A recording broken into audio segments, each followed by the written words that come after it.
when we consider that the natural complexifying force is inherent to existence, then I think the only way is up. And we might be, if we want to think of it on a long enough timeline, maybe we're at a little dip right now, but the only way to go is up, whether it happens now or in the near future. And so I think that's the natural direction of things. And we just want to perform and exist and act in alignment with that and, toward that inherent good. I think that that's our own natural desires if we can fill up the hierarchy of needs and everything. So I think it's a natural product. I think the only way that is the only direction things can go. So. I think there are souls that are specifically coming into the world at the moment to deal with those nuances, right? To deal with the climate changes or the World Economic Forum. That's another big topic that we could use an example here. Things like that, yes, there are shadows, but there is light that is coming to meet the shadows. And I think that is the playground that we're on, right? That is why we're here. We're not just here to just be in the darkness. We're here to play in the darkness with the light that we are. Welcome, beautiful beings, to season 2 of the Cosmic Love Antenna podcast with your host, Harrison Ma. This podcast sets the loving intention of creating the mystical space needed to pull back the layers restricting health, alignment, and love. Now let's walk you home to your cosmic spiritual heart space. Before we continue this beautiful chat today, wonderful souls, I need to jump in here to share something really exciting. If you've been following these episodes or you've been following me on social media, you know that I am in the process of releasing my first book, Your Cosmic Love Antenna, Define, Embody, and Emit Your Unique Frequency of Love. And at the time of this episode release, pre-orders are now open. If you have been pulled to this show, if you're looking to understand the what, the how, and the why of love, if you're looking to apply some of the tools connected to your chakras, inner child, releasing religious trauma, ancestral healing, emotional release, and so much more, then this beautiful expression from my heart to yours is for you. If you are looking to channel more of your unique gifts and the divine frequency that you are, these pages will open all of this up. And if you're interested, all you need to do is go to cosmicloveantenna.com. That's cosmicloveantenna.com. And you can pre-order this book right now. If you pre-order, click on that link, put in your email, you're going to get access to some special gifts that I'm only offering to those who get in before I release it fully. These gifts are going to be some more channeled meditations, activations, and some other surprises from my heart to yours. So head over to cosmicloveantenna.com, pre-order this beautiful expression, and I can't wait to hear how it shifts your life. If you're listening to this after pre-order sales, that same link can be also used to go to the direct purchase link.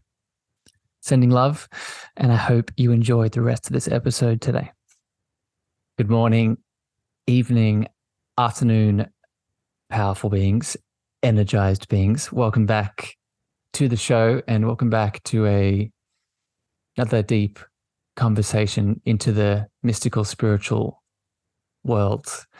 Today, I have a powerful man and a 3-time returning guest coming back on the show. But before I get to him, as always here, as we start this conversation, a reminder for all of the new souls who are attracted to this chat and all the returning tribe members. If you get a lot of value out of this conversation today, please share this far and wide with someone you think it can give value to and insight to. If you have your own feedback, if this stirs things in you that you wish to share, the best way to do that is over on Spotify and Apple in feedback and reviews. And I would encourage you to stay to the end of this chat today, because we're going to get into some very deep topics that I'll allude to here in a second. And I'd encourage you to soak all of it up. I had the pleasure today to welcome the powerful Jay Feldman back onto the show to have a discussion around some topics that I know that Jay can go to with me. And there aren't many people on this on this earth, to be honest, that I feel comfortable enough really talking about these kinds of conversations with. For those new to Jay's energy, Jay is a health coach. He is an independent health researcher. He is the powerful co-host of the Energy Balance podcast, and he's a deeply wise soul. Today, we're going to talk about death culture, what it is, how do we overcome it, the fear around it, consciousness as a product of our physiology or something else, food choices, spirituality, modern concerns of how culture is being suppressed, and so much more. Jay, welcome back to the show, my friend. Thanks for having me, Harrison. It's quite an introduction as always. Appreciate it. Well, Jay, I can't just mention your name and just leave it there, right? I think as people who are familiar with your energy, and either on your show or on mine, you're quite the soul, my friend. So the introduction is needed. The foundation is needed so people can open themselves up to you. Well, thank you. Thank you. For people that are just listening, I want them to share in a little bit of your frequency here at the moment, in this moment before we can begin this chat. You are in a new home, or a home that you're going to be sticking into around. Do you want to explain a little bit of your movements for people listening? Sure, yeah. So I've probably been in a different country, at least different location every time we've talked. Been doing some traveling over the last couple of years through a few different countries in Latin America, and we've landed in Ecuador and really enjoying it here. We spent 6 months here in the past, or about a year ago, and decided to come back. It feels like our place. So. Can I ask, my friend, why does it feel like your place? Right. And I ask this from a spiritual lens. Do you feel, obviously it feels like home, but can you break that down a little bit? Why does it feel so special to you?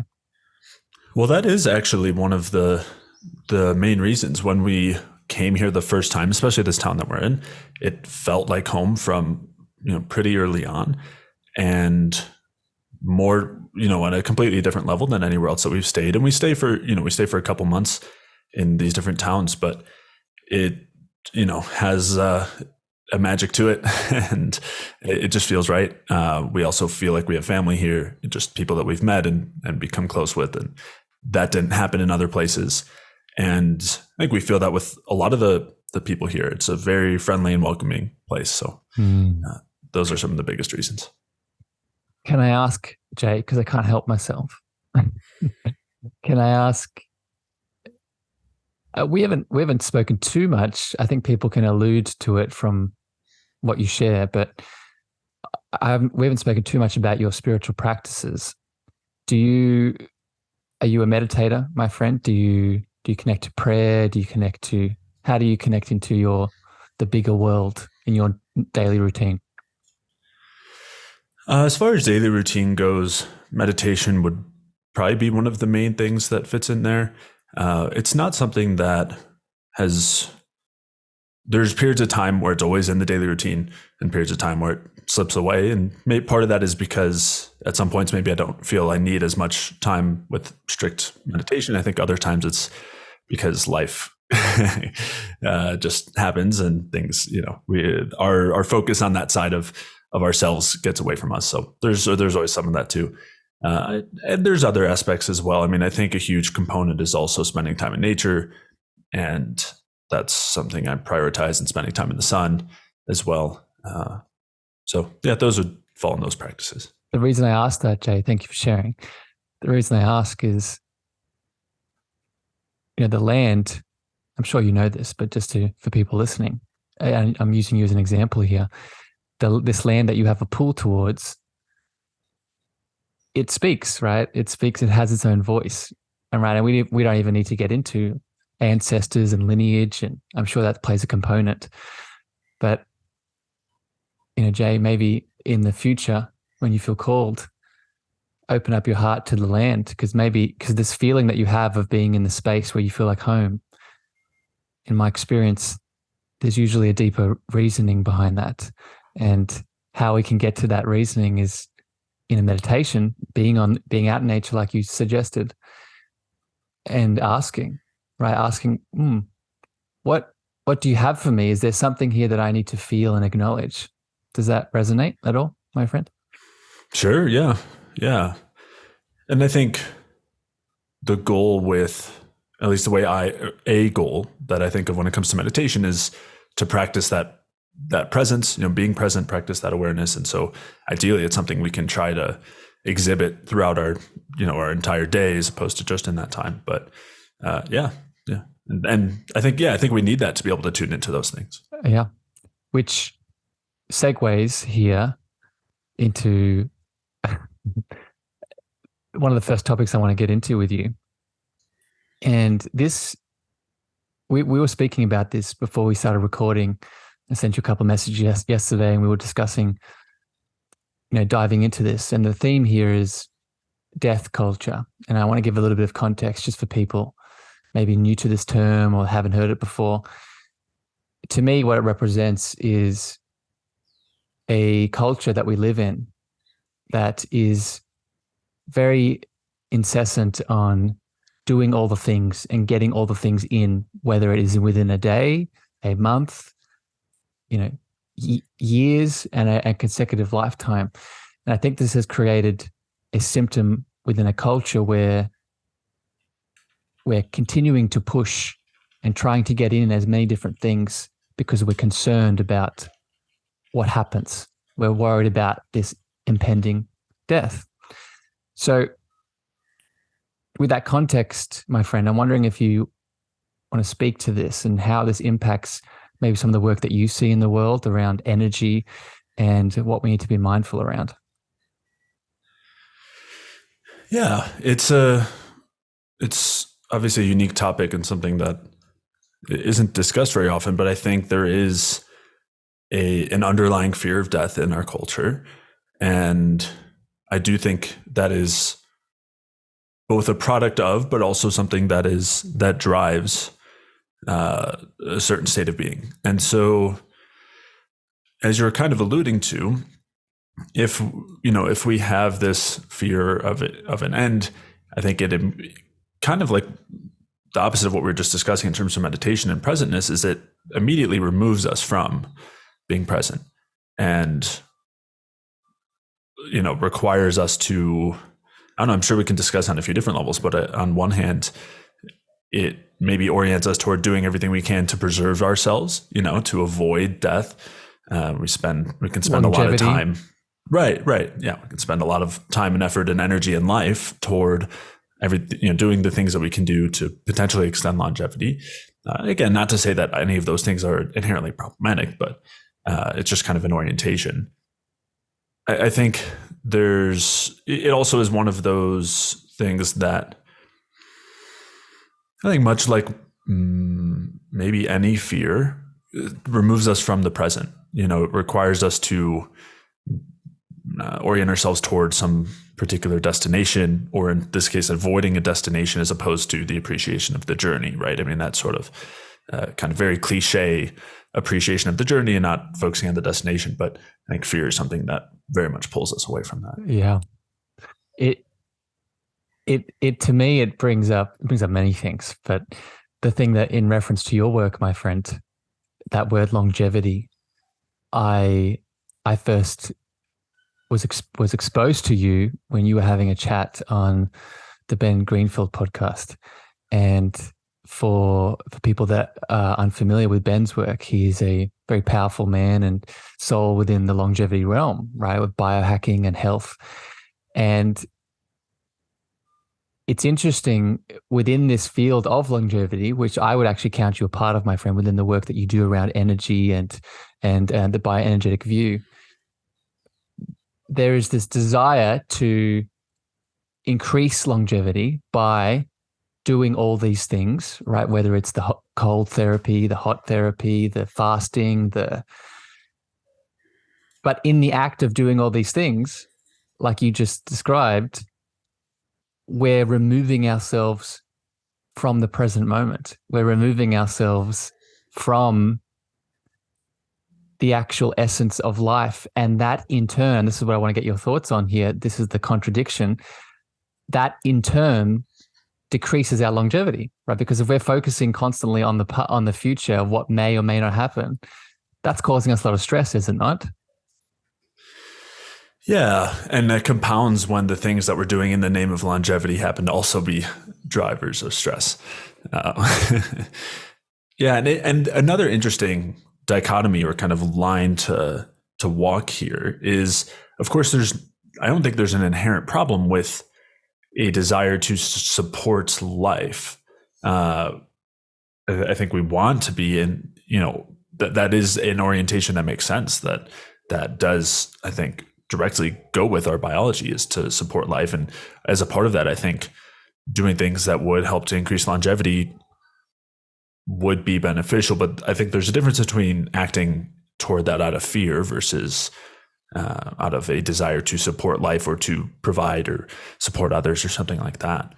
So that's, I think, an important distinction. But also then we have the fact that many of the things that we're doing out of fear and to extend longevity aren't, as a consequence, are not doing so and are probably coming at a cost. Yeah. And that's actually one of the questions I wanted to ask you within this first little topic here, Jay. And I actually don't expect you to have, an in-depth answer on this. I just want to see what comes up. How much of this is psychological fear? Like you just alluded to it. But how much of it is, the ego that is us, the ego that we are? I define the ego as, the self-expression, the thought complex that we're made of. How much of it is just that ego not wanting to die? How much is it that ego projecting a persona or a belief onto our certain actions?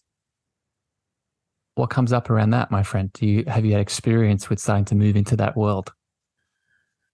Do you mean, so how much of that is responsible for what? Like for this sort of incessant, getting lost in the future, getting lost in this death process that is happening. Like I think, just to be clear with everyone, we're all dying right now in this moment, right? It's happening now. This is not a future thing. This is a now thing, right? Yeah. Yeah. And we're living at the same time, right? I mean, I don't think that we want to act as though there's no difference between death and life either. And it's interesting, right, to think that both things are happening at the same time. But just because death is maybe another phase or something that we want to come to terms with and face, maybe is kind of a better way to put it, and work through that fear. Yeah, that's the word. Yeah, and that just because that is the case doesn't mean that it's not meaningful or that it isn't something that we want to consider in importance.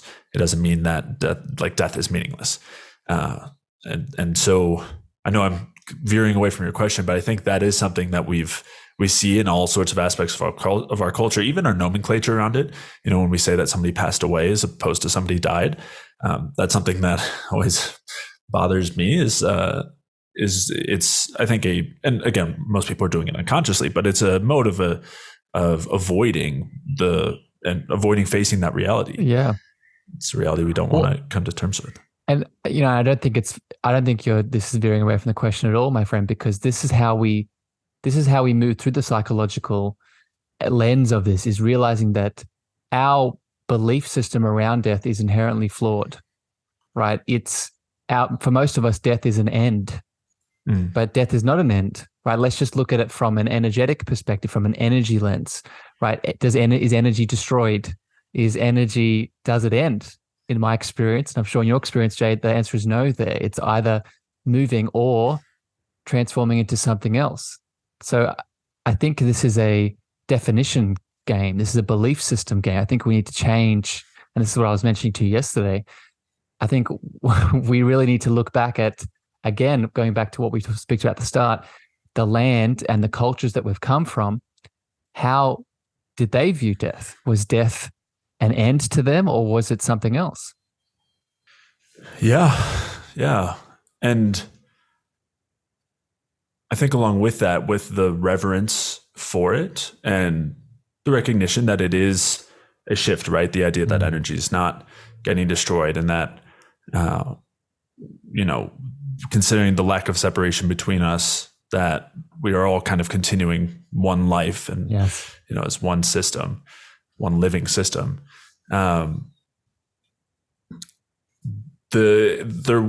that, I think we gain more of an appreciation for life as well. The irony is that when we have this fear of death, that leads to an orientation of living in a way that's not really living, which is just an avoidance and in fear. And it does. What kind of brought a lot of this up was, we were talking after I put out that episode about Ray Peat dying, and Ray Peat had a great quote talking about the fear of death and the fear of losing loved ones. And the kind of latter half of the quote was that he said that I'll paraphrase, but he basically said he thinks that it can help to think about it in terms of our lives as a continuation of theirs, that it's the same life with fewer bodies. And I know that that's kind of a concept that you're getting to, and I think he put that, very eloquently.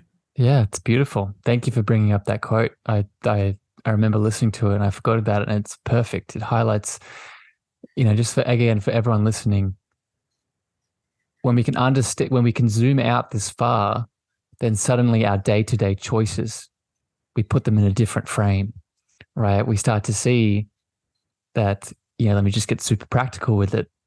Every single day where I'm fasting, to the extreme, maybe isn't needed, right? Every single day where I'm pushing my body to 110% into the red, maybe that's not needed, right? It's this beautiful balance, which I've used that word very intentionally. Jay, let's shift here to another topic I know you want to speak on today, because I think it expands what we're saying here. And this understanding of death, we can sort of zoom back in now to, okay, is that the only challenge that we've faced? Is that the only sort of element that's going on? You messaged me this morning and you wanted to bring up the topic of, let's maybe start with the suppression of culture through a couple of different lenses, whether it be through consumerism, whether it be through the religion of science in certain degrees. So I'll throw it to you, my friend. Where do you want to start with this?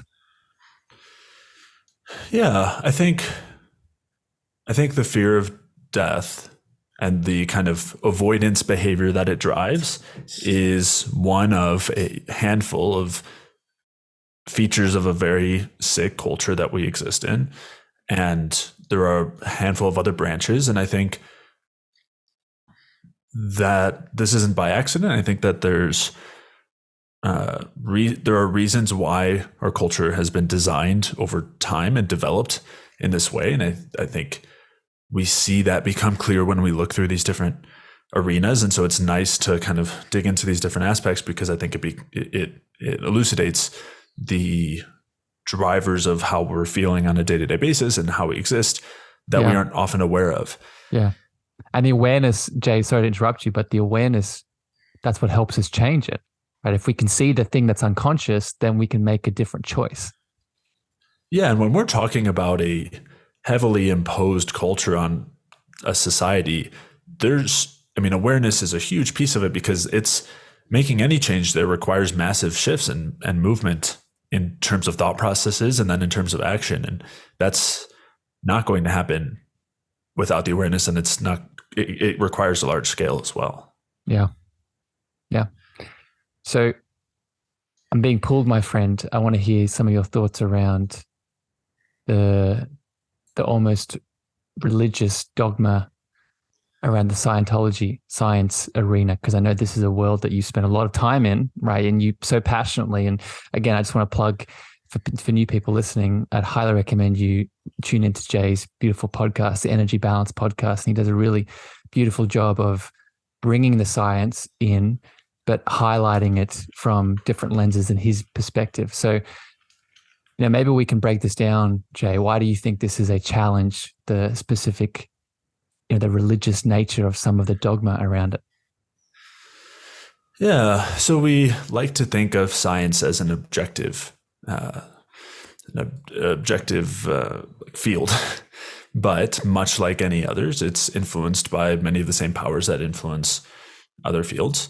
And as such, there's an ideology that's been created throughout science, through whether we're looking at physics or biology or biochemistry, that complex ideologies that dictate our current views of the world.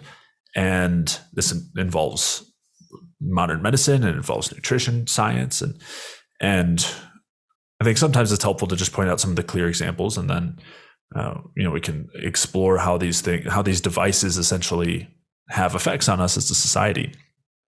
And so when we're talking about this in this way, we can be thinking of science as a new religion, meaning that it's something that's not based in necessarily fact, but in belief and ideology.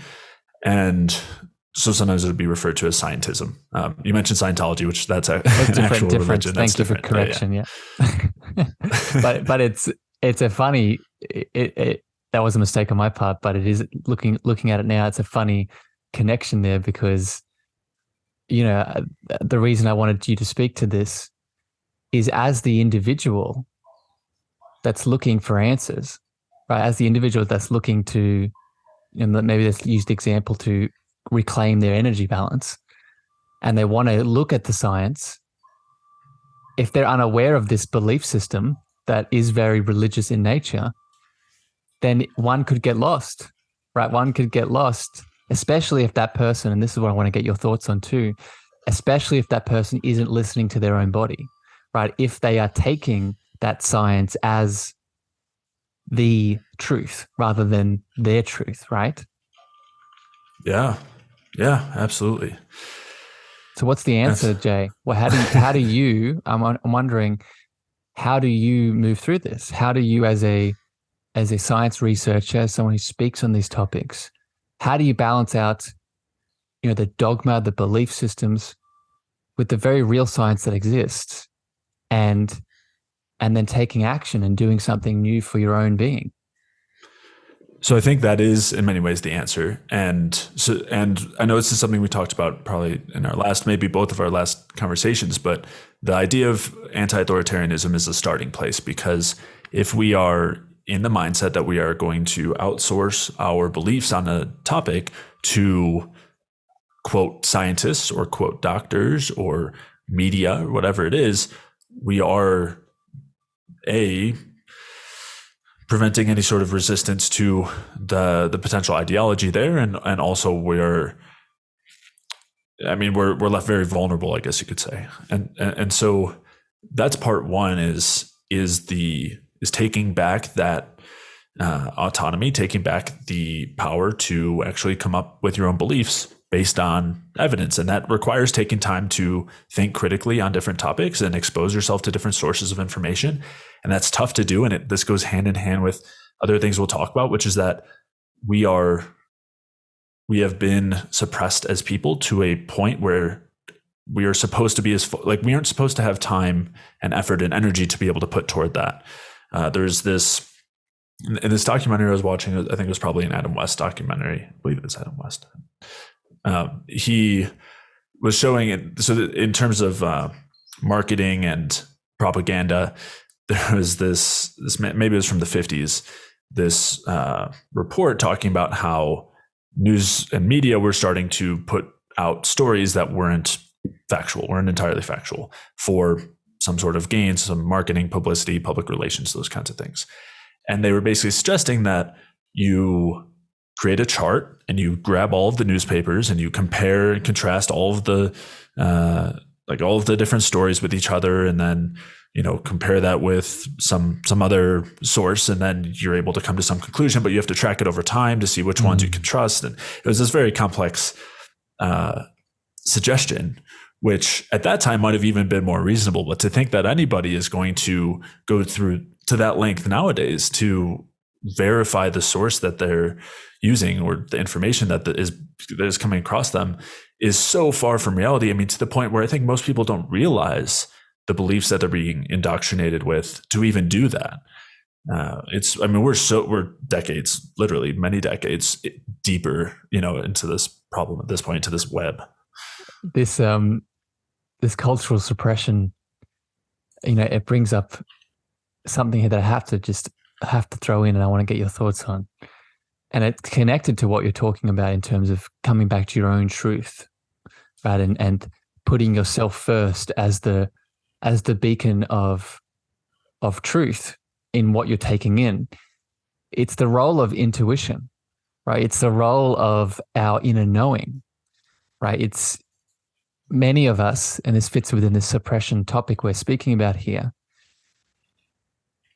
Many of us have grown up in families, in a culture, in a world that doesn't educate on the power of intuition, the power of this inner knowing that we all have.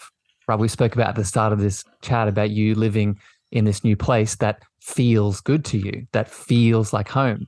Right? That feeling that you're tuning into, it's not a belief system. It's not a thought pattern. It's a sensing and a feeling. So I'm wondering, my friend, your thoughts on, the lack of education and around this. And do you think it's intentional? Do you think it's a part of this cultural suppression? Oh, of course. And I think it's a part of our education too. I mean, you mentioned education. I think the current education system is oriented toward the removal of our own thinking. It's not discussion based. It's multiple choice based.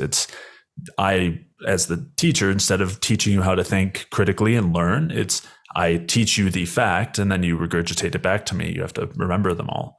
And that's, I think, just as much a part of the system as anything else. And it's a lot to break away from. I mean, we'll talk about those other layers, I'm sure, too, because it's all of it together makes it really, really difficult. We are stuck in this intricate web. And it starts from, it is a part of every aspect of our society.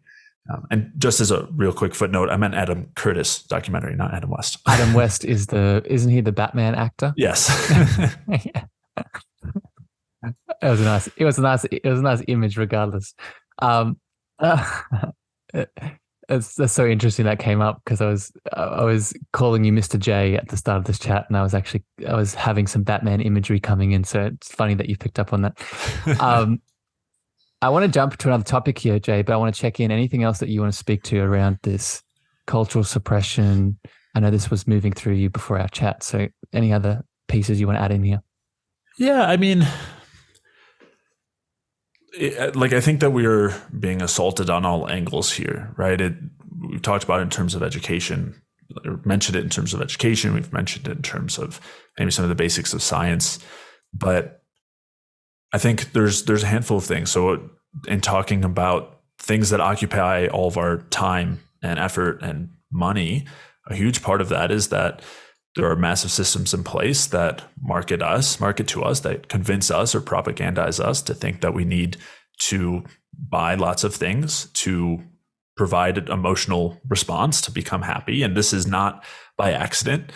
When you look, when you take a look at the history of these things, there was intentional shifts when advertising for a product at one point was just about the product's functionality. And then it became a situation where this is something that makes you happy or prevents you from being sad or makes you fit in with other people or accepted.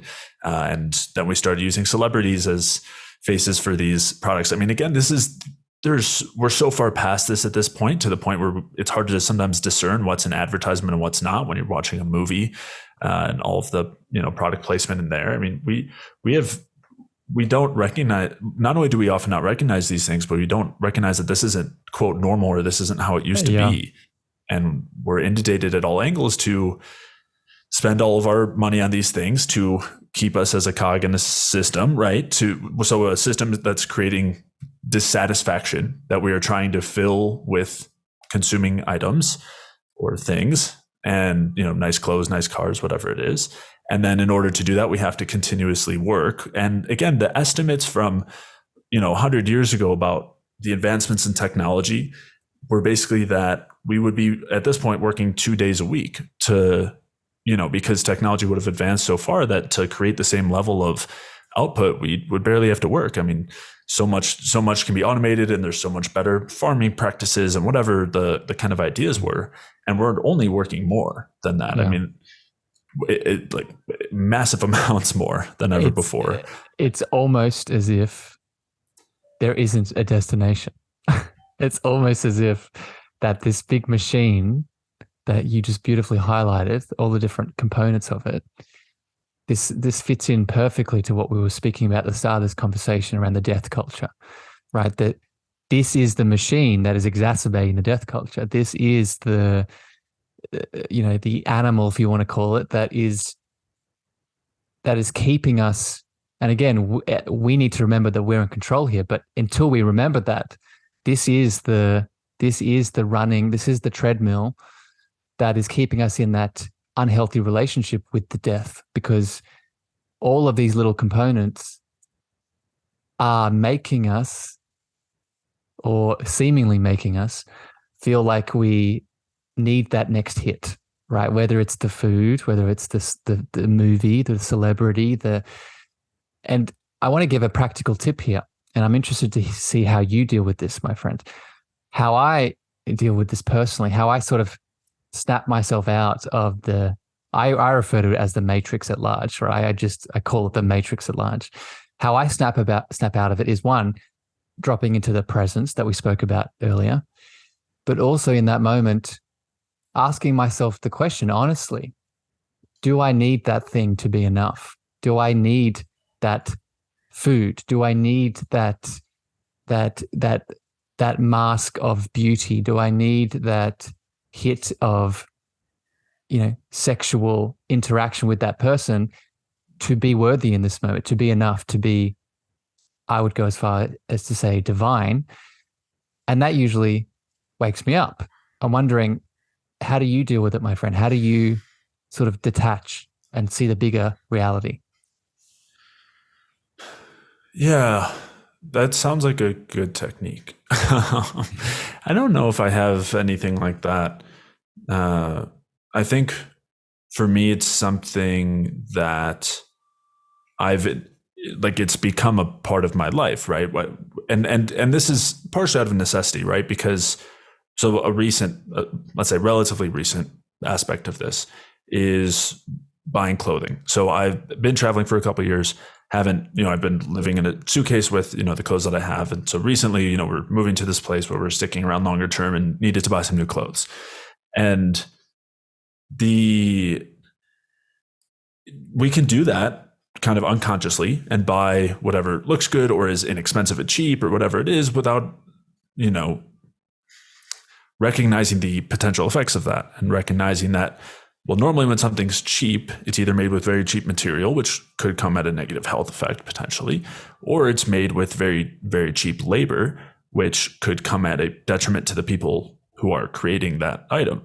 And recognizing that maybe I don't need 10, 15, 20 shirts, but I'm okay with 3 or 4 or 5 that are much more expensive, but are actually not built with slave labor and aren't built out of petroleum products. And that's and so you can do that with everything and become overwhelmed. And it is overwhelming at first, but I think the more that we are active in our lives about what sort of things we choose to do with our money, which is huge. I mean, that's one of the main ways that we create action and vote toward something is with what we choose to purchase or not to purchase.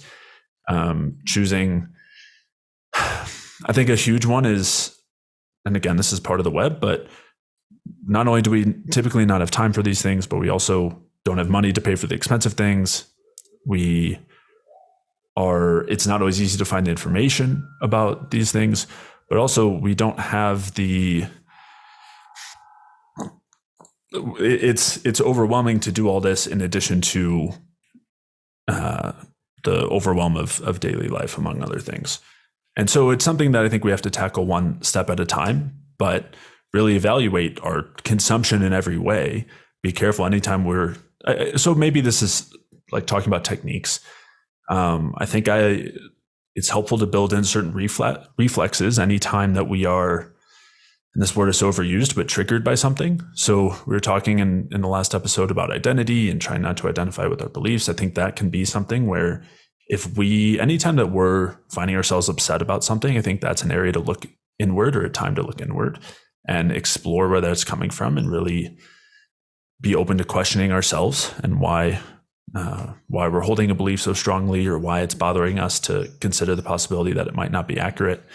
And that sort of practice, I think, is really, really helpful. And it becomes something that is natural, right? To question everything around us, to question everything that we do, to be very intentional about our daily lives. And again, that this often requires, this was the other thing I was going to mention, it almost always, these things come at the opposition or antithesis of convenience.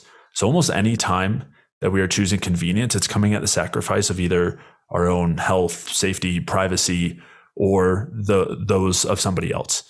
And so I think we want to be really careful about choosing convenience, and instead, maybe try to be intentional about being a little slower with all of our choices and actions, and being a little more calculated and intentional about them. Yeah. I think those are beautiful tips, my friend. And the slowness, again, there's this theme of presence that we're talking about here today. It's only overwhelming if you're, again, projecting into the future, right? It's only overwhelming if within that, using your example, within that choice of buying clothes, you snap out of it and see the bigger reality, but then you compare that bigger reality to all the other things you have or haven't done yet, right? So it's always coming back. You're only ever in one moment. When you feel like you're not in one moment, you're not in the moment, right? You're out of it. I think, again, it's hilarious that there's so many synchronicities happening in this conversation. I just had a conversation last night about my clothes, my friend, and a theme that we shared together. My dad asked me, how long have you had that shirt? I was wearing a shirt. And he's like, how long have you owned that shirt? And I didn't have an answer for him. I couldn't tell him how long. And it's because I do this. It sounds like I do the same thing as you, my friend. I'm so detached from just the clothing industry as one example of this big system that we're talking about, that when I do buy clothes, it's very intentionally, like you outlined. But there's just such little attachment to, what it looks like, what it is, how long I've had it. And I think this is, and I'm not saying everyone needs to be like this, but this is how we can start to view all these different pieces.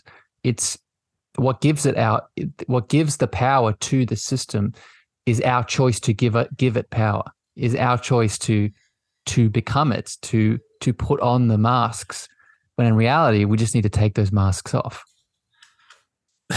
If you want to kind of put on paper the value of our attention, so that's what you're describing, like the value to these things is our attention.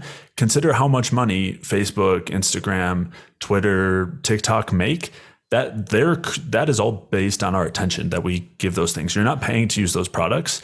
You are paying with money. You're paying with your attention, and you can see how valuable that is based on how much money they're making. And that is, again, another example of this web that is kind of keeping us stuck, so to speak. Yeah. Beautiful example. It's attention is the new oil. It's the new, it's data, right? Jay, I want to shift here to another big topic I wanted to get to with you today. And, it continues this attention and consciousness and these big systems at play by now coming back in and talking about our individual system. And what I'm getting at here is, in your world, my friend, from your podcast and all the things you teach about, you speak about energy a lot. You speak about physiological energy balance and what we can do to really optimize this. And I'm not sure if it was the Ray Peat podcast or one of your most recent chats, but you were talking about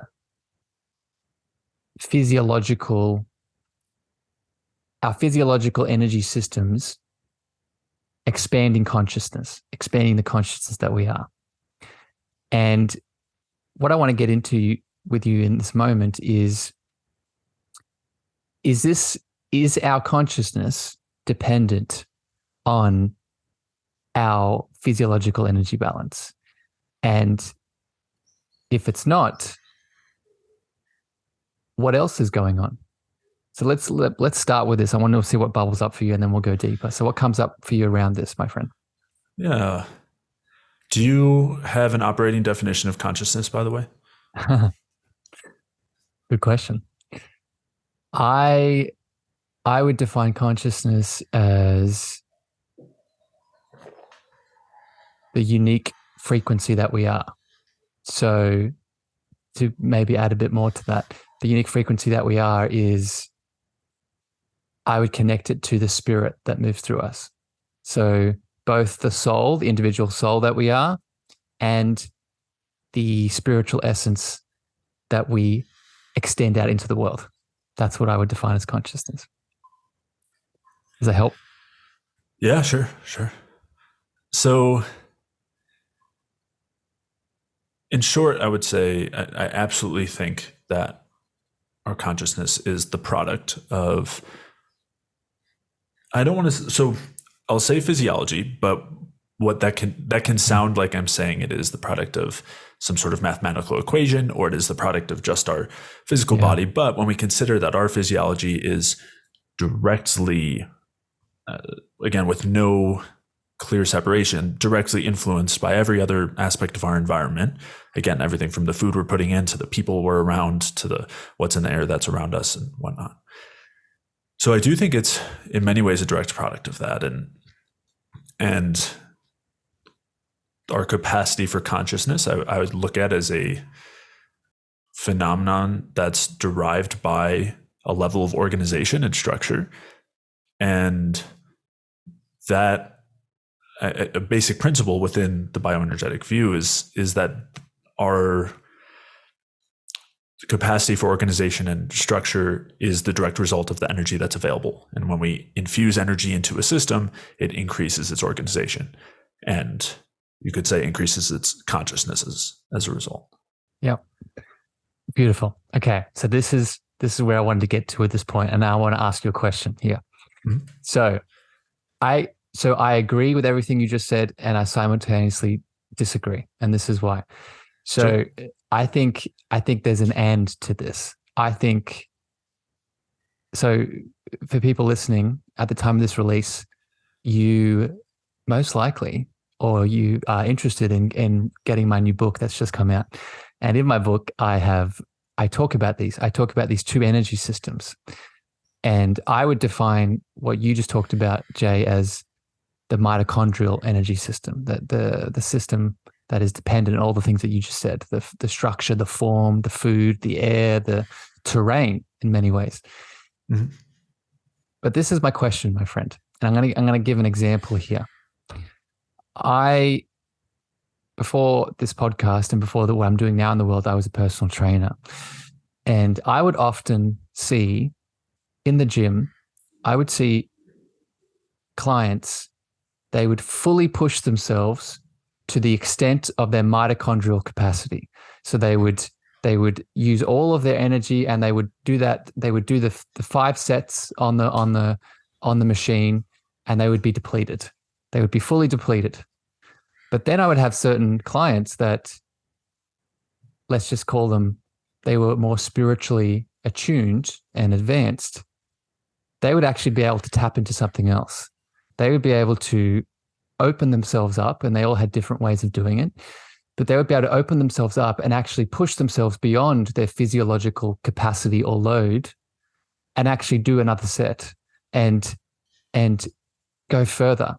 And I classified that as they were tapping into something else. So I'm wondering, my friend, what are your thoughts on this? How would you describe in that example what that person is doing? So I think that we agree here, but in terms of the example, I think so like as far as like mechanisms and understanding there, like for one, even when we're in the most, intense workout and everything, we still only deplete our muscle glycogen so much, right? I mean, it's never really getting below 30% of its reserves. And Most of our ability to activate muscles and muscle fibers has to do with our neural connections, right? The connection between our mind and our muscle. And so I think there's someone else who, his name is Brad Kearns. I've been on his podcast, and something he always says is, if I put a gun to your head, you can run a marathon. Like we have the power mentally. Like you don't need to train yourself to be mentally fit. Trust me, if you have enough motivation, like you're mentally strong enough, you don't need to go through all these things to create mental toughness. That's kind of the context of that one. So I think that in that example, those are the kinds of things that come to mind. However, and maybe we want to go through another example, but I think that there's, just because, and this was kind of like the caveat I was trying to expand upon a little bit when I came to saying I do think these things are products of physiology, is I don't think that means that it's as basic as you are this, like it is the product of this kind of stupid machine of our bodies, right?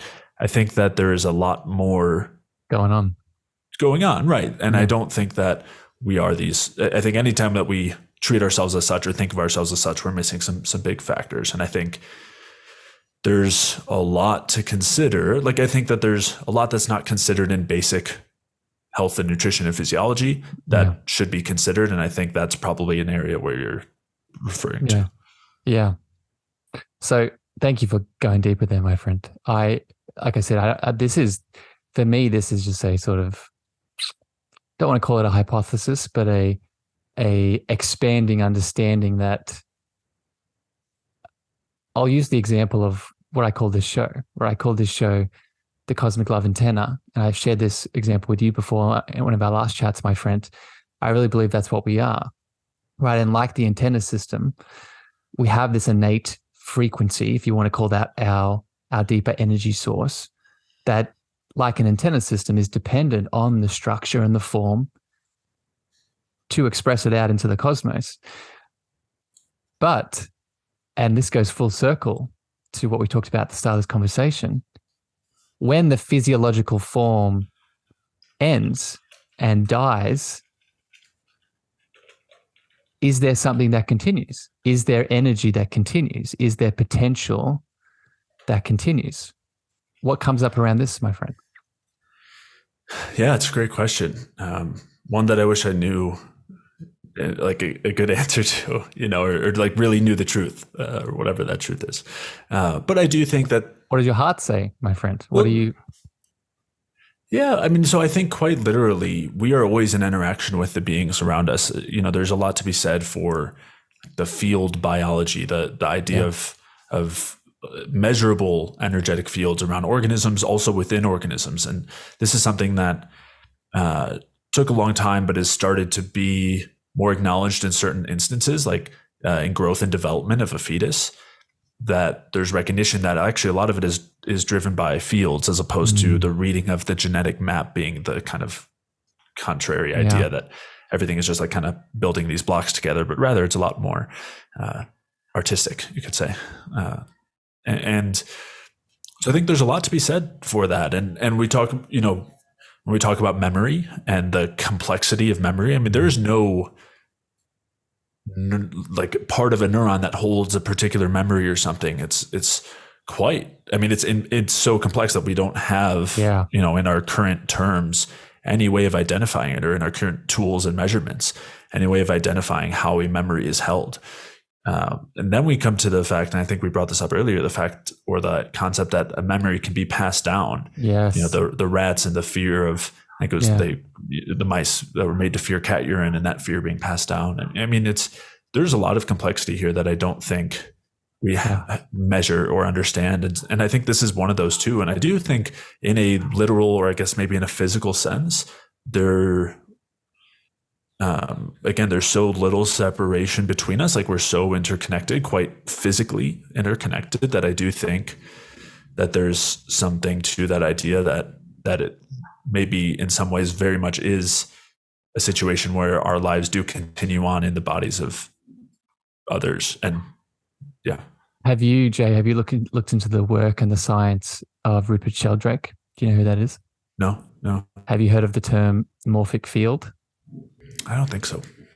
So I bring that up because the memory element that you were just speaking about, the passing of the memory and the cells almost connecting into this one mind, the work of Rupert Sheldrake and this idea of a morphic field, the science being done around that really explains some of that there is this, and this connects to this next topic I want to speak to you about here.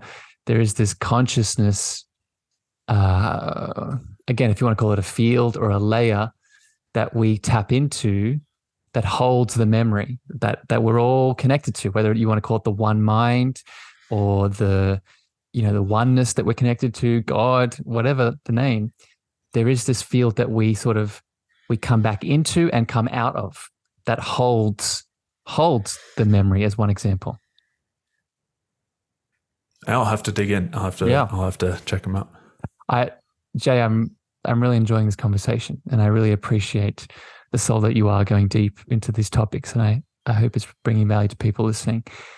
The last topic I want to hit on here today, and I know that to plug your beautiful show again, I foresee you doing some deep dives on this conversation. It's the difference between competition versus cooperation, and we spoke about it a little bit in our last chat. It's Darwin and it's Lamarck, right? Is it Lamar or Lamarck? Lamarck, yeah. Lamarck, yeah. This is a whole conversation, but I want to pull out the component of inherent good versus, again, this system that we can always get lost in, that is the matrix that seemingly opposes that. So what comes up for you, my friend, on this idea of inherent good within this Darwin versus Lamarck worldview? So maybe in the context of what we've been speaking about thus far. Sure, yeah. I'm curious to hear what you view as an inherent good, but what comes to mind when I think about that comes back to the idea of the natural direction. And this is actually something that Lamarck talked about, was this natural complexifying force that drives us toward greater capacity, maybe greater consciousness, greater complexity. And I think when I view inherent good, it is A, the presence of that directional force, and B, the idea of encouraging it and doing things to support it. And that involves supporting life, the existence of life. And it involves supporting the people around us and everything else. And these are kind of extensions, but I think that's what I think of when I think of inherent good. Yeah. And so to me, what it brings up, to answer your question, one of the reasons that we get stuck in competition versus cooperation is, one, we think we're separate. And as we've talked about today, I think if you've reached this far in the episode, you're starting to see that's not a reality. But so it's separation, the illusion of separation. And two, it's scarcity, right? It's the another limiting belief that is pervasive in the collective, is that if Jay, let's use the example of a podcast, right? If Jay has X amount of people listening to his podcast, that means I'm going to have that X amount less listening to my podcast, where in reality, that's not the case, right? Just from a logical perspective, all those people might be interested in this show, but in a energetic lens, we are in an abundant universe. So to me, inherent good, where this comes in, is as the individual that is a part of the collective, my individual actions are always adding to that collective, right? When I'm inspired, and I'll use the example of this show that we're doing today, when I'm inspired to talk to Jay about these conversations, this isn't just a conversation that me and you are having. This is a conversation that me and you are having a part of a collective that's connected. So our individual actions, our inherent good, is adding to the field, is adding to the bigger collective. Does this resonate with you, my friend? Yeah, definitely. Definitely. And I think you had mentioned the scarcity, and we kind of talked about this a bit last time, and you had alluded to Maslow's hierarchy of needs, which I think is an important concept here, which is that, and ties in with what we kind of started out with, which is we have a web that puts us into a place of scarcity in terms of emotional and physical health, in terms of financial comfort, in every way, social health, all of those things. And so I think, and that is a real thing to exist in that scarcity. And I think that inherently detracts from our desire or our capacity for driving toward that inherent good. And so creating abundance involves a mindset and also involves action or environmental aspects that allow for us to naturally be in a place where we can further support and create that inherent good and complexifying energetic force. And we can help other people get to that point too, right? And that's a huge part of it, is trying to provide that for others, or help other people provide it for themselves. Yeah. Yeah. The saying that comes into my head as you're sharing, my friend, is high tides rise all boats. Mm-hmm. Right? And it's this idea that by us coming together to collaborate, to connect, to share ideas, to communicate, to break down topics, like we've done today on the show, we are rising together, right? There's not Jay is getting something and Harrison is just getting something. No, our hearts come together to create a bigger effect, right? And then we all benefit from it, right? Mm-hmm. Yeah. And that is coming back to the kind of start of what you had asked. That is something that does not jive with the neo-Darwinistic view. And that's part of the reason for the neo-Darwinistic view, is to encourage an agenda that basically tells us a couple of things. One is that any kind of inequality or injustice that we see is the result of, in terms of humans and people, is the result of bad genes. There's nothing we can do to change that. And our genes are naturally selfish, and that their only desire is to further their own reproduction. And that might come at the cost of somebody else. And that's just biology. Only the fittest are going to survive and reproduce. And that is the only way forward. And along with this, and one of the kind of big pieces here, is that these things are on one hand predetermined, largely predetermined, that there's nothing that can be done to change it. And any change that does happen is very, very slow, but is also entirely random, in that there's no direction to it. There's no impact of it or impacting it. It's just going to happen on its own, and there's nothing we can do to change it. And that is a belief system that's kind of driven biology in many ways. Yeah. And is something that is another piece of that web that is meant to make us feel powerless. More or less helpless. Yeah, helpless, powerless in our current state, and that we are not cogs in the system because there's been some form of exploitation by a small group of individuals who happen to have all the wealth. They just happen to have that because they're smarter, because they have better genes, and all of that, and on, among all the other things. All the other manipulation that goes on, those things have nothing to do with it. It's we are where we are because of our genes, and that is another kind of deep aspect of the web, a deep thought process that exists throughout science, or at least through biology and genetics, that acts in that way. What I'm really grateful for is the collective at large. If you compare, everything we've talked about today, I think this is a nice place to wrap up this conversation. If you compare all the themes that we've talked about today, if you had expressed them with someone 50 years ago, the degree in which the difference between them waking up, from them being asleep to them waking up, the leap would have been a lot more grand than what it is now. I feel, and this is what I want to get your thoughts on, the collective that we are, this is no longer jiving with most of us. Even if we are only just waking up, there are still parts of most souls now that are familiar due to the work that others have been doing, due to the work that the rest of the collective has already done.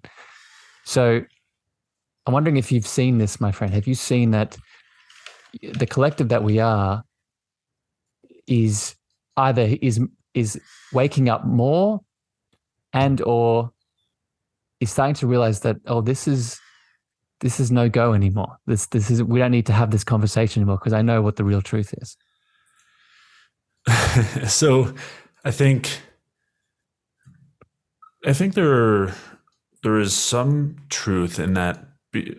I think one of the probably unintended, or just one of the consequences of us being as connected as we are through technology and the internet and all of that, is being able to freely share ideas, is that it has led to the kind of exposition or the presentation of a lot of information that could not have been shared as easily prior. And that's huge. And I do think that we have more potential access to that than ever before.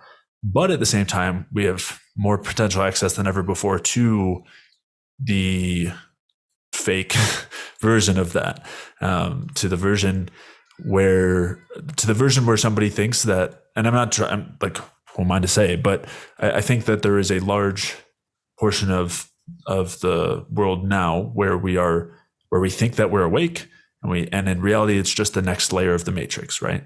We've woken up in another matrix and we think that we're out, but we're actually still in the matrix. And it's tough, right? I mean, it just takes, I think it comes back to A, awareness, but B, commitment to questioning, critical thinking, and all of that, because I think that's the only way out.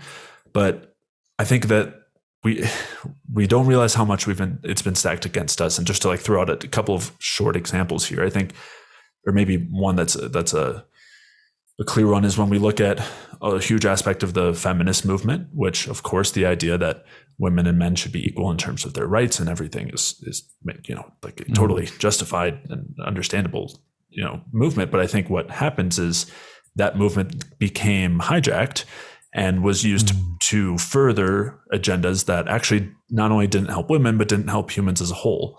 One example of that is that it created a situation where the introduction of women into the workforce to the same level as men or equal degrees has now allowed for a situation where the wages on average can be reduced so much that now it takes two people of a household to make the same amount as one person before.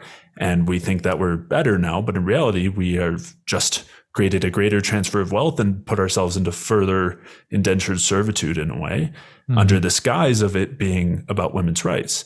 And there's layers more to that. I'm kind of like keeping it, surface level, but that is, I think, an example where we think that we are doing something to make a great change. And often the intention is there, but it's being hijacked and manipulated by larger forces.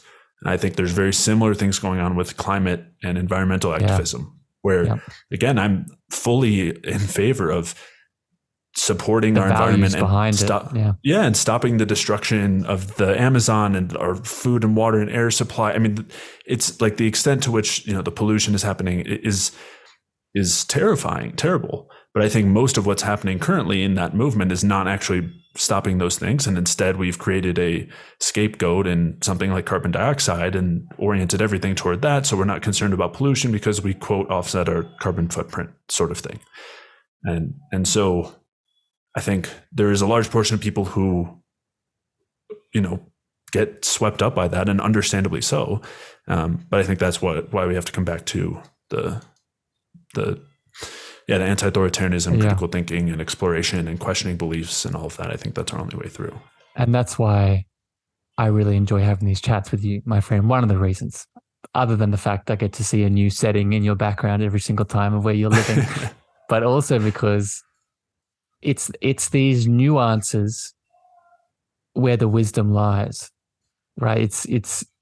I agree that I think the matrix is getting more, if you want to call it, shifty and more complex in its illusion. But that complexity is also creating more conversations. right? That complexity is creating more conversations around, the climate, our biology, our, the wars in the world, etc. So yes, I do agree. I think that the illusions are expanding, but a nice little output of that is differing conversations that would not have been there before, right? I think, as an example, right, I think there are souls, just to get super spiritual here as we wrap up, I think there are souls that are specifically coming into the world at the moment to deal with those nuances, right? To deal with the climate changes, or the World Economic Forum. That's another big topic that we could use an example here. Things like that, yes, there are shadows, but there is light that is coming to meet the shadows.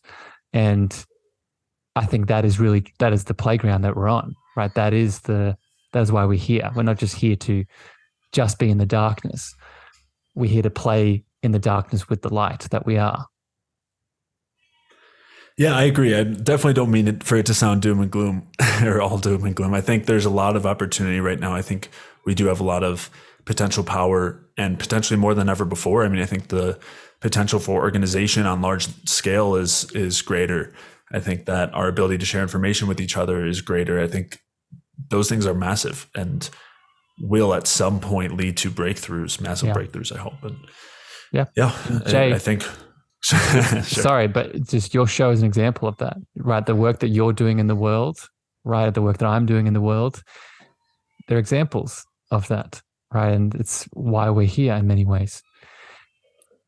Jay, I want to thank you for your presence and your energy and the soul that you are in this world. If people listening want to find out more about you, they want to tune into the work that you're doing. We've already talked about your beautiful podcast, the Energy Balance podcast. Do you have any offerings on in this world? I know you do a lot of group coaching. Where do you want to direct people if they want to find out more? Yeah, absolutely. So my podcast is called the Energy Balance Podcast. If you head over to my website, which is jayfeldmanwellness.com, there are free articles, links to the podcast. If you check out the services tab, you can get in contact with me there. I do offer one-on-one coaching. I have an energy balance course, and I do offer group coaching as well, which that one's not on the website quite yet, but maybe by the time this is up. And as a really good starting place, and I think I probably mentioned this in the last couple episodes, I have a free mini course that listeners can sign up for at jayfeldmanwellness.com/energy. And I go through in that mini course practical steps from the diet and lifestyle side for increasing our energy production, and how that relates to various symptoms and physical issues we might be dealing with. But of course, it ties directly in with everything we discussed today. So beautiful. And as always, wonderful listeners, I'll put all of Jay's details in the show notes. So with it, whatever play you're listening to, click the details and you can go straight to those links. Jay, I love you very much, my friend. Thank you for spending time with me today. I want to tune in to your heart. Any final words that you want to share with people listening, maybe around some of the topics we've spoken about today, or just some inspiration that you want to share? I do mean it very genuinely when I mean that I don't think it's all doom and gloom. And maybe that's an important thing to mention, is just I do think there's lots of opportunity. I do think we can be more connected now than ever. And I think that I also think that when we consider that the natural complexifying force is inherent to existence, perhaps, then I think the only way is up. And we might be, if we want to think of it on a long enough timeline, maybe we're at a little dip right now, but the only way to go is up, whether it happens now or in the near future. And so I think that's the natural direction of things. And we just want to perform and exist and act in alignment with that and, toward that inherent good. I think that that's our own natural desires, if we can fill up the hierarchy of needs and everything. And so I think it's a natural product. I think the only way that is the only direction things can go. So, and to give you some extra love, Jay, I think there's a difference between being doom and gloom and bringing awareness to the shadows to then alchemize them. And I think that's what you do very well, my friend. So thank you for being here today. Beautiful listeners. Thank you for bringing us your attention, your time, your energy. If this brought value today, please share this far and wide. But regardless, as always, Jay and I love you unconditionally. And until next time here on the show, We'll see you again very soon. Bye, everyone. Before I leave you today, beautiful beings, I'm so excited to share a special announcement just with you. On the 20th to the 23rd of April, 2023, I and a fellow guest of the show, the beautiful Ali Paws, will be hosting live in Tulum, Mexico, the Cosmic Heart Tour. If you listen to this podcast week to week and you resonate with my frequency, with my voice, with my love in any of the topics I share with you, then most likely it is time for us to connect and heal in person. So I invite you to join us in Mexico. Join us for some meditations, activations, yoga, craniosacral therapy, a book release, a live Q&A, poetry, and so much more. These spots are going to fill up super quick because our intention is to make this exclusive and intimate. So please DM me Cosmic Heart Tour on any of my social channels. That's Cosmic Heart Tour on any of my social channels, Facebook, Instagram, TikTok, LinkedIn, and we'll book in a meeting so you can join the love. I'm so excited to connect with you in the flesh. Thank you for listening to the Cosmic Love Antenna with me, your host, Harrison. If you gained value or this episode hit your heart, please remember to share this out with a friend, a family member, or a lover. You can also leave your love over on Apple reviews and Spotify star feedback, and this helps me spread my frequency to more souls in need. Finally, if you want to connect with me deeper, want to reach out, interested in coaching, please follow me on Facebook, Instagram, TikTok, and LinkedIn at Harrison Meagher, spelled Meagher. Sending you so much love.